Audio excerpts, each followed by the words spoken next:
अस्सलाम वालेकुम। क्या हाल है, कैसे हैं आप? आपके मिजाज कैसे हैं? आज हम सीखेंगे EMF equation of DC generator कैसे ड्राइव की जाती है, कैसे अखज़ की जाती है, हम उसको देखेंगे। इससे पहले आपसे रिक्वेस्ट है, मेरे चैनल को सब्सक्राइब कर लें, लाइक करें, शेयर करें और बेल आइकन को प्रेस करें ताकि नई आने वाली वीडियो की नोटिफिकेशन आप तक पहुंच सके। चलें स्टार्ट करते हैं। सबसे पहले हमारे पास होता है फ्लक्स पर पोल, यानी फ्लक्स पर पोल, एक पोल के अंदर कितना फ्लक्स प्रोड्यूस होता है उसको हम ज़ाहिर करते हैं फाई से। उसके बाद हमारे पास होता है number of pole,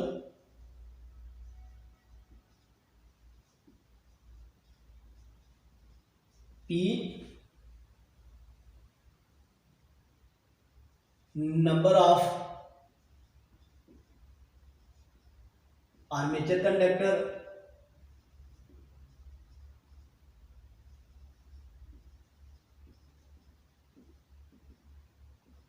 Z, number of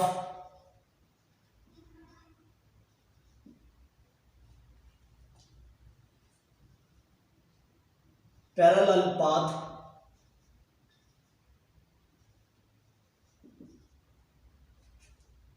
in armature.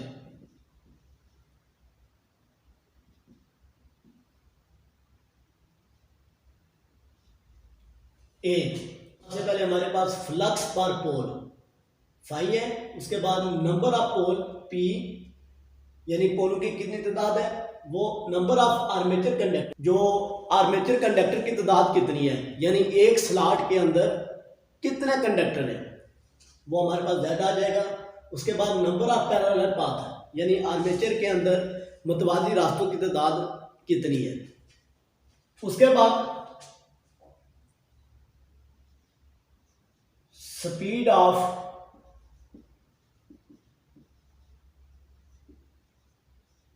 Armature है n, speed of armature RPM में होती है, यानी रेवोल्यूशन पर मिनट, यानी एक मिनट के अंदर वो कितने चक्कर कंप्लीट करता है। उसके बाद induced EMF,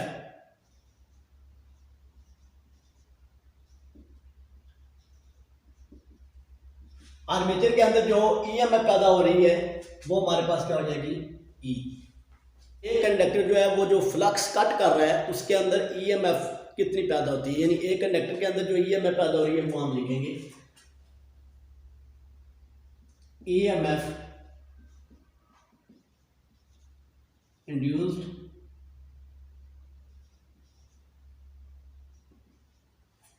in one conductor.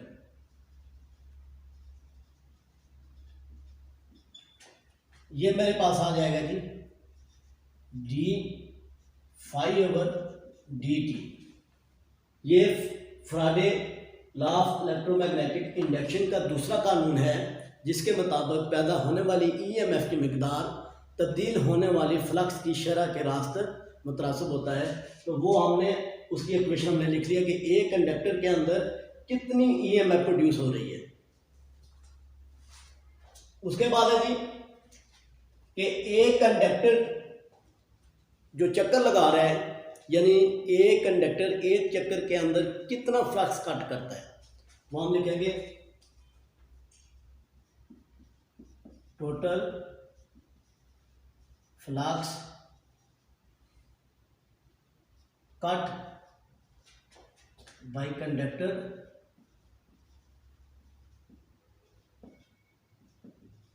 In one revolution. मैं यहां पे लिख देता हूं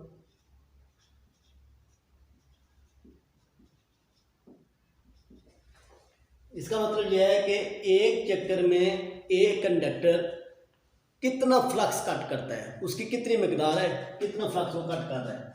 ये हमारे पास इक्वल हो जाएगा d phi equal to phi multiply by pole, क्योंकि हमने यहाँ पे बताया था कि फ्लक्स पर पोल हमारे पास कितना होगा, वो फाई है, और नंबर ऑफ पोल यानी टोटल नंबर ऑफ पोल कितने हैं वो हमने यहाँ पे, यानी ये इक्वेशन, यानी total flux cut by conductor in one revolution equal हो जाएगा हमारे पास d5 के, जो कि इक्वल होगा phi multiply by P.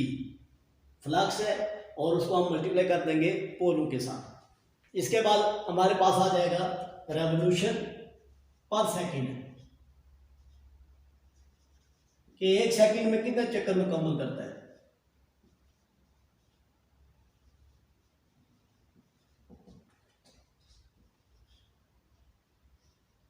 n by 60 ये रेवोल्यूशन पर सेकंड है हमारे पास।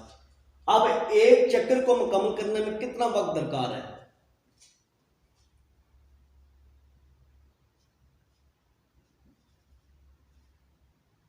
Time for one revolution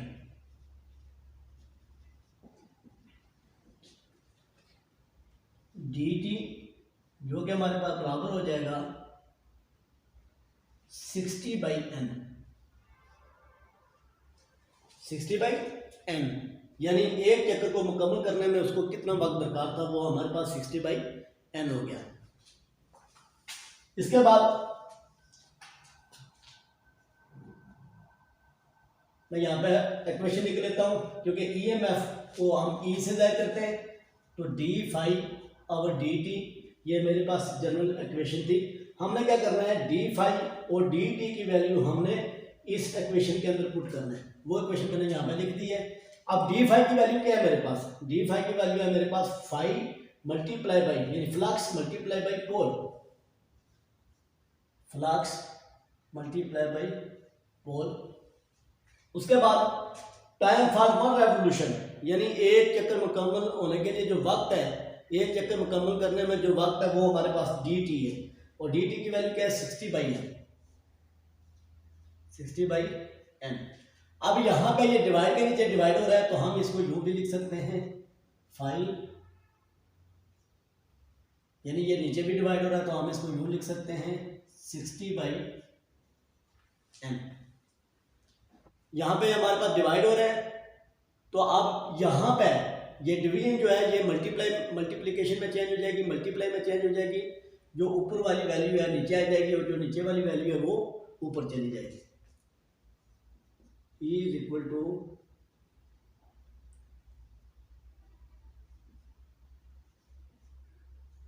five p multiply by n over 60। Divide को हमने मल्टीप्लाई में चेंज किया, तो ऊपर वाली वैल्यू नीचे आ गई है और नीचे वाली वैल्यू ऊपर चली गई है। अब हमारे पास इक्वेशन क्या आ जाएगी? Five p n dividing by 60। ये हमारे पास लैप वाइंडिंग के लिए ईएमएफ इक्वेशन है। अगर आपने आर्मेचर के अंदर लैप वाइंडिंग की हुई है, तो उस सूरत में हम ईएमएफ इक्वेशन इस फार्मूले से हम मालूम करेंगे। अब लैप वाइंडिंग ज़्यादा करंट और कम वोल्टेज के लिए इस्तेमाल की जाती है। जब आपको करंट ज़्यादा चाहिए और वोल्टेज कम चाहिए, तो उसके लिए हम लैप वाइंडिंग को इस्तेमाल करते हैं। उसके बाद हमारे पास वेव वाइंडिंग है। अब वेव वाइंडिंग हमारे पास क्या है? ये हम ज़्यादा वोल्टेज और कम करंट के लिए इस्तेमाल करते हैं। जब हमें ज़्यादा वोल्टेज चाहिए और करंट कम चाहिए, तो उसके लिए हम आर्मेचर के अंदर वेव वाइंडिंग करेंगे। इसके लिए हमें क्या रिक्वायर्ड है? एक तो हमें नंबर ऑफ पैरेलल पाथ, जो नंबर ऑफ पैरेलल पाथ है वो ए है, यानी वेव वाइंडिंग के अंदर, और वेव वाइंडिंग के अंदर मतवादी रास्तों की तादाद, यानी जब भी आपने आर्मेचर में वेव वाइंडिंग करनी है तो उसमें मतवादी रास्तों की तादाद 2 होती है। तो यहाँ पे मैं लिख देता हूँ ए इज इक्वल टू 2। मतवादी रास्तों की तादाद वेव वाइंडिंग की सूरत में, अगर आपने आर्मेचर में वेव वाइंडिंग की है तो उस सूरत में मतवादी रास्तों की तादाद 2 है। और अब हमने हर मतवादी रास्ते में कंडक्टर की कितनी तादाद है वो हमने देखनी है। यानी मैं लिखूंगा नंबर ऑफ कंडक्टर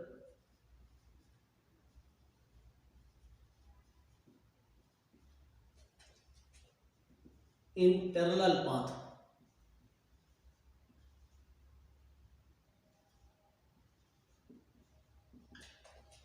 मेरे पास आ जाएगा Z over A।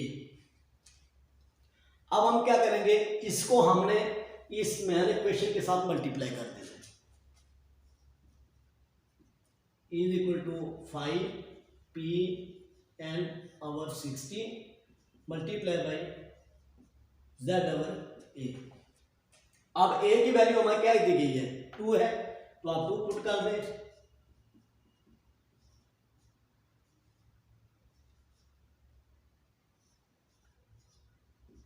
Multiply by z/2। अब हमारे पास क्या होगा कि ये जो 60 है इसको हम 2 से मल्टीप्लाई कर देंगे, तो हमारे पास क्या इक्वेशन आ जाएगी इज इक्वल टू 5p(n)z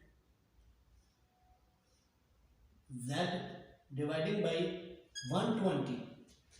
तो ये हमारे पास वेव वाइंडिंग की सूरत में, अगर आपने आर्मेचर के अंदर वेव वाइंडिंग की है तो उस सूरत में हमारे पास ये इक्वेशन होगी ईएमएफ मालूम करने के लिए, और अगर आपने लैप वाइंडिंग की हुई है आर्मेचर के अंदर तो उस सूरत में हमारे पास ईएमएफ मालूम करने के लिए ये फार्मूला इस्तेमाल होगा। EMF equation of DC generator की आपको समझ आ गई होगी।